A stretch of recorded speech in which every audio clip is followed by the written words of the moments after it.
Mostly clients DHA Quetta files के बारे में ज़्यादातर पूछ रहे हैं आजकल के इसकी प्राइस का बारे में क्या समझते हैं कि ये प्राइस अब जो इतनी नीचे आ गई है ये दोबारा रिकवर करेगी तो कितनी देर में करेगी और इसका फ्यूचर क्या लगता है। उसमें एक बात तो मैं वाज़ेह कर दूं कि मैं इसका बड़ा हामी रहा हूं डीएचए कोयटा की बाइंग का। आप पिछली भी मेरे चैनल्स पे वीडियोस देख सकते हैं कि सब में मैंने इसको इनकरेज किया लोगों को, तब से जब ये पहले 30 की भी थी, 40 की भी हुई, 50 की भी हुई, 60 की, 65 की, 70 की, फिर उसके बाद ये 70 से जब नीचे थोड़ी आना शुरू हुई 70-75 से, उस वक्त भी मैंने इसको ये कहा था कि ज़्यादा नीचे नहीं जाएगी, दोबारा से इसकी बाइंग शुरू हो जाएगी। फिर ये खैर बढ़ती ही गई। उसमें रीज़न की तरफ अगर आएँ तो इस वक्त बड़ी एक सामने रीज़न पड़ी हुई है। This is my opinion in fact, मतलब हो सकता है कि ये मैं आई मे बी टोटली रॉन्ग, लेकिन जो मुझे लग रहा है चीज़ों को देखते हुए, वो एक चीज़ हम सामने पड़ी है, लेकिन क्लाइंट्स या तो इसको मान नहीं रहे या मानना चाह नहीं रहे, उनको समझ आने के बावजूद भी कि मेन रीज़न जो बनी है वो अगर आप देखें तो 30 मार्च के बाद से ही इसका प्रॉपर डाउनफॉल शुरू हुआ है। फिर वही बात करूँगा कि जो आप इसका डीएचए कोयटा के हवाले से जो प्राइस का था मामला, उसमें जो मेजर डाउनफॉल देखने में आ रहा है वो इसका मैप आने के बाद आया है 30 मार्च। अगर हम थोड़ा सा डेट वाइज चलें जिसमें थोड़ा बहुत ऊपर नीचे हो सकता है, जहाँ तक मुझे याद है 8 से 10 मार्च की बात है कि इसका रेट इतनी तेज़ी से शूट किया कि ये करते करते 145-150 तक भी लोगों ने इसको मांगना शुरू कर दिया। उसकी बेस बन रही थी ज़्यादातर वही ख़बर कि जी इसकी बैलेटिंग होने जा रही है अर्ली बर्ड की और मार्केटिंग फ़ाइल्स, अर्ली बर्ड और मार्केटिंग फ़ाइल्स 5 मल्लाज वाली जो है। जो ख़बर बेस बनी वही ख़बर मेरे ओपिनियन के मुताबिक बाद में इसके डाउनफॉल का ज़रिया भी बनी। मुल्की हालात, सारे मामलात वो अपनी जगह, वो इस वक्त बहुत क्रिटिकल हैं, लेकिन अगर हम सिर्फ कोयटा की बात करें, क्योंकि बाकी चीज़ों को आप देखें तो उसमें इतना डाउनफॉल नहीं है इस वक्त, आज की डेट जिस वक्त हम ये बात कर रहे हैं, इस वक्त भी आप बाकी चीज़ों से इसका कंपैरिजन कर लें, डीएचए लाहौर से, बाकी डीएचएस के साथ, इवन डीएचए बहावलपुर से कंपैरिजन कर लें, तो उनकी प्राइसेस इतनी तेज़ी से नीचे नहीं गई। जो मैं समझ रहा हूँ मेन कॉज इसका वो इसका मैप है जो उसके मुताबिक ना आया डीएचए। ये मैं बात पहले भी कर चुका हूँ, लेकिन क्लाइंट्स शुरू में मानने को तैयार नहीं थे। अगर आप मेरी पिछली वीडियोस देखें जिसमें मैं इसका लिंक भी शेयर कर देता हूँ इस वीडियो में, उसमें मैंने फ़ौरन जैसे ही मैप इसका आया था 30 को इसकी बैलेटिंग हुई थी 30 मार्च को, उसके बाद आई थिंक 18 को या इस तरह की कोई डेट में इसका मैप आ गया था। और जैसे ही मैप आया उस अगले दिन ही, ये शायद सेम डे, मैंने वीडियो बनाई और फिर मैंने कहा जी कि ये जो इन्होंने मैप निकाला है ये लोगों की उम्मीदों के कतन मुताबिक नहीं आया, और उसमें 40 फीट्स की रोड दी इन्होंने,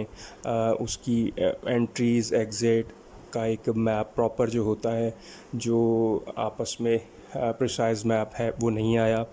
फिर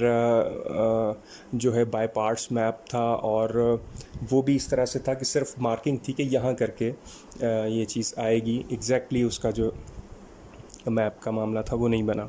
अच्छा, उससे एकदम से प्राइसेस नीचे नहीं आना शुरू हुई। शुरू में लोगों ने मांगे वो पैसे जो वो बैलेटिंग से पहले मांग रहे थे, जब उनको नहीं मिले करते करते आज की डेट में हम अगर बात करते हैं तो तकरीबन 1 करोड़ रुपये अर्ली बर्ड में जो है प्राइस नीचे आ चुकी है। और ये एक ऐसी रियलिटी है जिसको क्लाइंट्स को भी इस वक्त रियलाइज़ करना पड़ेगा रहा है। Kindly subscribe the channel for more informative videos. और उनको समझना पड़ेगा कि ये छोटा इसमें करेक्शन नहीं आई, बहुत ज़्यादा आई। ऑल्दो कि दूसरा फैक्टर इसके साथ ये भी था कि इसकी प्राइस बहुत तेज़ी से ऊपर भी गई थी, और that was bound to come back. वो तो खैर अपनी जगह है कि एक चीज़ बहुत शॉर्ट टाइम में, जब एक हफ़्ते के अंदर इसमें 40-50 लाख रुपए ऐड हुआ था एलोकेशन फ़ाइल में, और अर्ली बर्ड में इससे भी ज़्यादा हो गया था।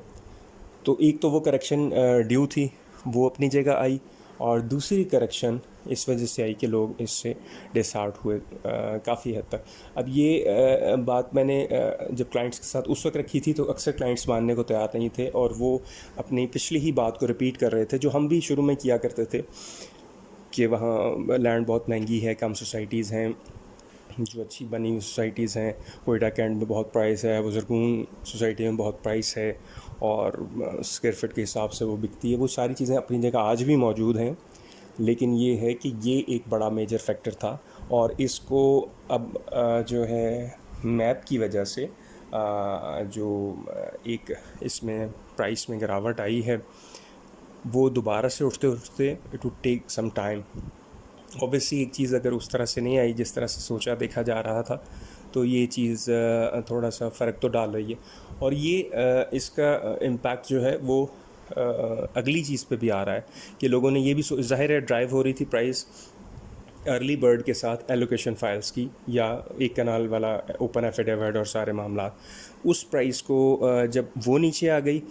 तो ज़ाहिर है ये अर्ली बर्ड नीचे आ गई तो इसने भी नीचे आना था। ये उसके साथ साथ ही बढ़ी ही थी, उसी को देखते हुए कि जी इसका प्राइस का देखें डिफरेंस। मेन यही आपने हर डीलर से सुना होगा ना कि जी प्राइस का डिफरेंस देखें वो 3 करोड़ की चली गई है तो ये 1 करोड़ की कैसे रह सकती है, ये गैप ब्रिज होना है। बात अपनी जगह बिल्कुल ठीक थी, लेकिन जिसके साथ कंपैरिजन किया जा रहा था, जब वही 3 सवा 3 से नीचे आके आज, अगर हम प्रैक्टिकली कहें कोई अगर बेचना चाहे तो 2.25 से ऊपर का रेट नहीं है, 2 सवा 2 से ऊपर का। तो इसका मतलब अर्ली बर्ड का, तो इसका मतलब है 1 करोड़ रुपया कम से कम उसकी प्राइस टूट गई है। और ये which is a massive difference. मतलब वो कोई लॉजिकल होता है ना, सिर्फ ये वजह नहीं बनी कि वो सारे मामला जो हैं बाकियों के साथ भी बनते हैं। अगर सिर्फ हम मुल्क की हालात को देख के कहते हैं कि उसकी वजह से प्रॉपर्टी गिरी है, तो इसको क्लाइंट को थोड़ा सा समझना पड़ेगा, रियलाइज़ करना पड़ेगा, अर्ली बर्ड के ओनर्स को भी और अर्ली बर्ड के जो बायर्स हैं उनको भी, और इवन जो नॉर्मल फाइल्स हैं। अच्छा, दूसरी बात जो ये भी मैं पहले कर चुका हूँ वैसे, कि जो फाइल्स हैं ओपन एफिडेविट जो ये ख़त्म करने जा रहे हैं, वो भी एक वजह बन रही है। ज़ाहिर है कि जो अनडॉक्यूमेंटेड मनी जो था वो जो पार्क हो जाता था उसमें वो अब नहीं हो सकेगा, वो भी एक वजह बन रही है इसके नीचे आने की। लेकिन ज़ाहिर है वो इम्पैक्ट अर्ली बर्ड का तो नहीं था, ये सिर्फ ये वजह नहीं है। तो अर्ली बर्ड में तो ऑलरेडी वो किसी न किसी के नाम पे थी, उसमें ऐसा मामला नहीं था और उसकी प्राइस फिर भी इतनी ऊपर गई थी। तो अभी इसका जो अगर हम इसको सम अप करें तो जो to take some time to be recovered, जितना अब ये नीचे आ गई है इसमें इसको कुछ टाइम देना पड़ेगा जो ये रिकवर हो। और उस ऑन टॉप ऑन दैट कोई सोसाइटी की तरफ से इस तरह की मेजर न्यूज़ अब जो है वो that is much required for the recovery of these files, के कम से कम लोगों का जो थोड़ा सा ट्रस्ट लेवल जो ब्रेक हुआ है वो उनका रिकवर हो, रिज्यूम हो, और फिर वो लोग जो हैं वो दोबारा से इस तरफ को आएँ कि जो एलोकेशन फाइल्स जो हैं इसी को बैलेटिंग अनाउंस हो और फिर वो उसका अच्छा सा एक प्रेशराइज मैप आए, और अर्ली बर्ड का मैप भी अब दोबारा से उसका जो है वो आपस में जो भी कनेक्टिविटी बनती है रोड्स की और सारे मामला वो एक इकट्ठा, जिस तरह से A1 2 3 और 10 का एक